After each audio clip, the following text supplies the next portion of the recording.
होगा जो आज से पहले कभी नहीं हुआ। आज मैं आपको बताऊंगा कि अब से 3 दिनों के बाद जब वोटिंग होगी तो डोनाल्ड ट्रंप कौन से राज्य जीतेंगे, कमला हैरिस कौन से राज्यों में बाजी मारेगी और एंड में कौन सबसे ज्यादा सीटें जीतकर राष्ट्रपति बनेगा। क्योंकि 5 तारीख को, अब से 3 दिन बाद, आपको पता चल जाएगा देर रात तक कि राष्ट्रपति कौन होगा। लेकिन उससे पहले आपको बता दूं, चुनाव सिर्फ 7 राज्यों में हो रहा है अमेरिका के। वैसे 50 हैं, लेकिन असली लड़ाई 7 राज्यों में है, क्योंकि बाकी के 43 राज्य फिक्स हो चुके हैं। जैसे कि आप ये इलेक्टोरल मैप देख सकते हैं ना, जो ब्लू कलर के राज्य हैं ये फिक्स हैं। कमला हैरिस जीतेंगी ही जीतेंगी, चाहे डोनाल्ड ट्रंप कितने जोर लगा ले।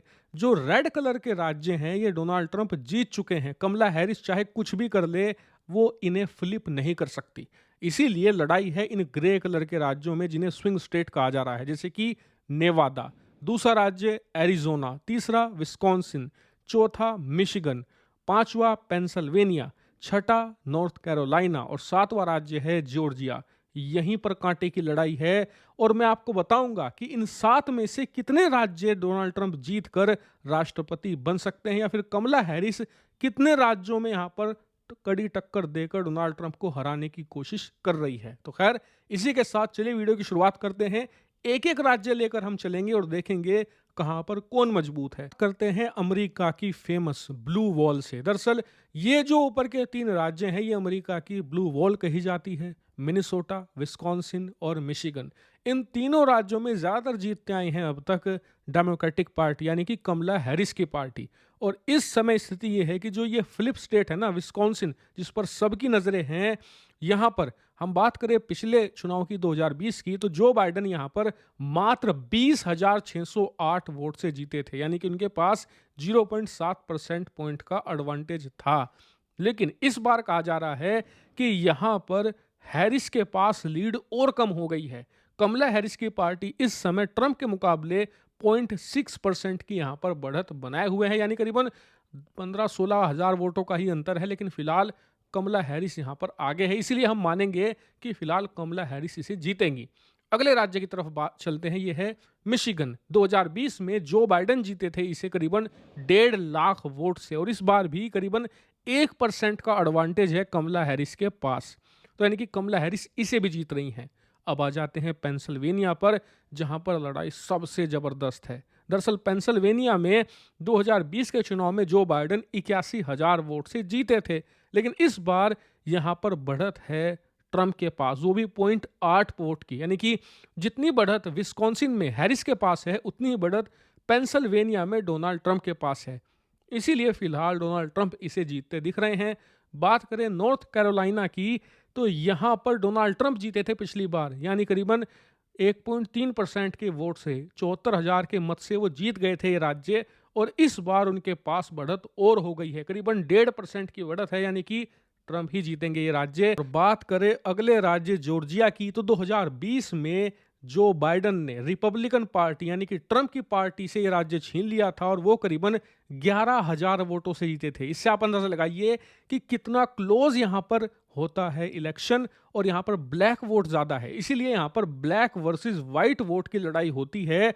और यहां पर इस बार जो अंतर है वो बहुत ही ज्यादा है ट्रंप के फेवर में, करीबन 2% से भी ज्यादा। यानी कि जो व्हाइट वोट है ना, उनके बीच ध्रुवीकरण कर दिया है डोनाल्ड ट्रंप ने, इसीलिए ट्रंप ये आसानी से जीत रहे हैं। बल्कि ये कहिए कि जितने भी राज्य हैं ना अब तक स्विंग स्टेट, उसमें जॉर्जिया ट्रंप सबसे आसानी से जीतेंगे। और जॉर्जिया जीतेंगे तो एरिजोना जीतना 100% तय मानिए, क्योंकि जो डेमोग्राफी यहाँ पर जॉर्जिया में है ना, सेम वही है एरिजोना में। पिछली बार यहाँ पर ध्रुवीकरण नहीं कर पाए थे ट्रंप, इसीलिए ये सीट मात्र 0.3% वोट से, यानी कि 10,000 के अंतर से जो बाइडेन जीत गए थे। लेकिन इस बार बहुत ही अच्छी खासी बढ़त है, करीबन 2.5 से 3% की, और इसीलिए कहा जा रहा है कि ये ट्रंप ही जीतेंगे। यानी कि देखा जाए तो एरिजोना में ही यहां पर ट्रंप का रथ बहुमत के आंकड़े यानी कि 270 को पार कर जाएगा आसानी से। नेवादा की लड़ाई में आपको बता दूं कि ट्रंप के पास बढ़त तो है, लेकिन मात्र 0.3% की है, इसीलिए कहा नहीं जा सकता कि किसके पाले में जाएगा। अगर यहां पर कमला हैरिस जीत भी जाती है मान लीजिए, तो भी वो 256 तक ही पहुंचेंगे, डोनाल्ड ट्रंप 281 के पार मिलेंगे। लेकिन फिर भी ट्रंप को ये इंश्योर करना होगा कि जो विस्कॉन्सिन और मिशिगन है ना, इनमें से एक राज्य उनके पाले में आ जाए। क्योंकि मान लीजिए ज़्यादा कुछ नहीं तो ये जो मिशिगन है ये उनके पाले में आ जाता है तो वो कंफर्टेबल तरीके से बहुमत के आंकड़े को पार कर जाएंगे। वरना यहाँ पर फिर उन्हें जो ये साउथ के स्टेट है यहाँ पर क्लीन स्वीप करना होगा। इस बात को इंश्योर करना होगा कि ये तीनों राज्य, नॉर्थ कैरोलिना, साउथ कैरोलिना और जॉर्जिया, ये तीनों वो जीतें।